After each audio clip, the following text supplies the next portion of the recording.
depression here, okay? It starts with worries. We worry about our basic needs being met. What are the basic needs of human beings? I think this is, human rights. They talk about the basic needs are, food to drink, food to eat, water to drink, clothes for the body, and a shelter. Okay? So when you worry, all these are tormenting, fearful thoughts that come into your mind, and it is from the enemy. Why do we worry? Because literally we are worried that we may not survive on earth if we do not have all these basic needs met. But Jesus here is saying, if God will feed the birds, if God will clothe the lilies of the valley, why won't He do it for you who is made in His image?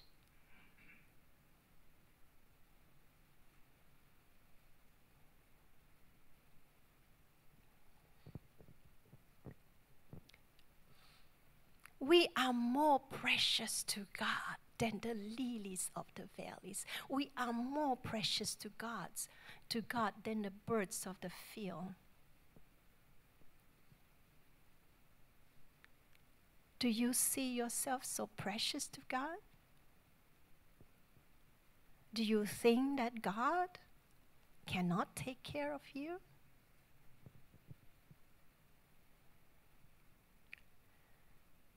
So, why are we that precious? Firstly, we are made in His own image. Second, He who created us knows exactly what we need. Third, we cannot add anything positive when we worry. Anybody who worry and add some positiveness into that situation? Anybody? No, right? Worry is not trusting God. It is doubt and unbelief, and that does not please God. So it is our faith that pleases God. Faith pleases God. So worry does not please God at all.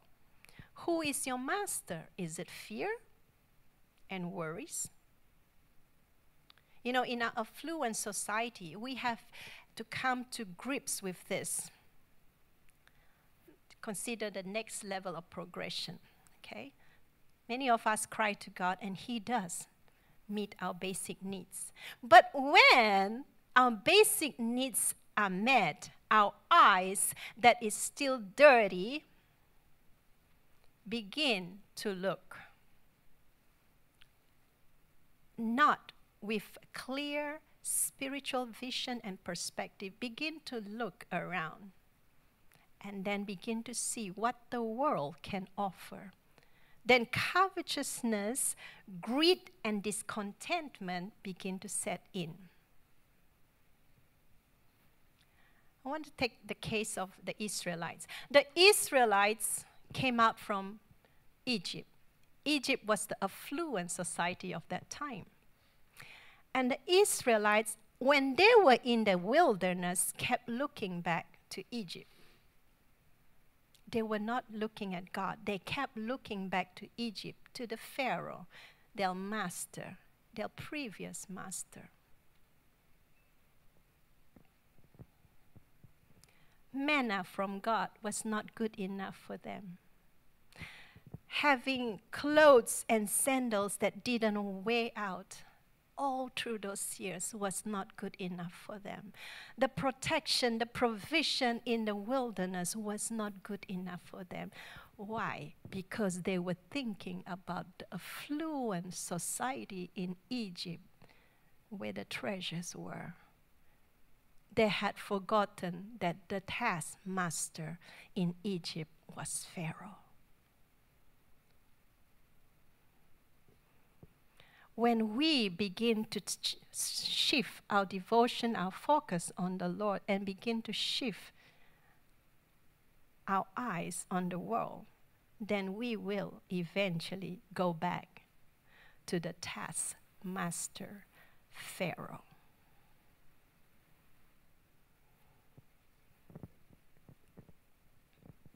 God was very angry with them, with the Israelites, because of their continuous complaints they were never satisfied with what God had provided, because the affluent society of Egypt was still inside of them.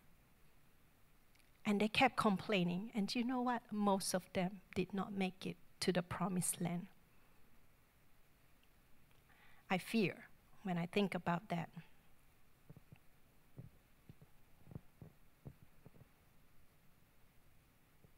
You know, we have to learn from the events in the wilderness. In another passage, it says, what do we gain? You know, if we gain the whole world and we lose our soul, what do we gain? And we are living in America. I tell you, I have to, when I first started coming to America, wow, you know, from Malaysia, you know, in island of Borneo, only Sister Josephine has been to where I'm from, you know. But right now, things have also changed, you know, things are getting more affluent. But, you know, back those times, you know, in the 1980s, we were still like, just climbing up the steps to an affluent society. So when we got into America, we said, whoa, dishwasher. Wow, nice beds. Everything is matching.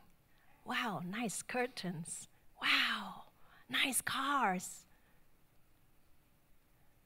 My eyes lost focus. Do you think we're still struggling with that now?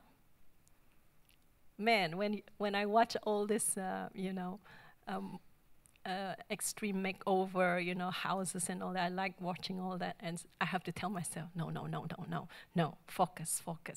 These are nice things, but I have to focus on the kingdom of God. The resources that God has provided for me, what I have is sufficient, and what I have more, I should help others.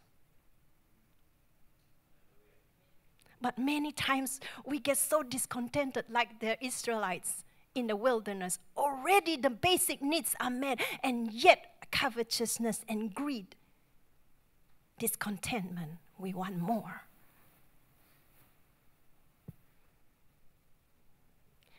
They say that there's enough wealth in this world to help everybody. Unfortunately, among those people, a lot of them are Christians because God has blessed them. Christians are some of the most blessed people on earth. Did you know that? But how much are we Christians helping others? Are we intoxicated with the wealth of the world? God is a faithful God. He does bless us. The spirit of mammon, of riches, wealth, and luxury seduces us all the time. You know that, right? Seduces us all the time. You have all this advertisement. I remember Leron, you know, this is not about treasures, but he was telling me one night he was looking at this advertisement on steak. And after that, he really wants steak so bad. And so the next day, he cooked himself steak. You see the power of advertisement that seduces us and fights for our total devotion and loyalty from God. I want to stress again that there's nothing wrong with luxuries in itself, okay? But if it takes us away from the purposes and calling of God upon our lives, we have strayed away from devotion and loyalty to our true Master, Jesus. So let's stop deceiving ourselves that we are strong in the Lord, when the spirit of mammon has actually seduced us so many times over and over again here in this country. Hello?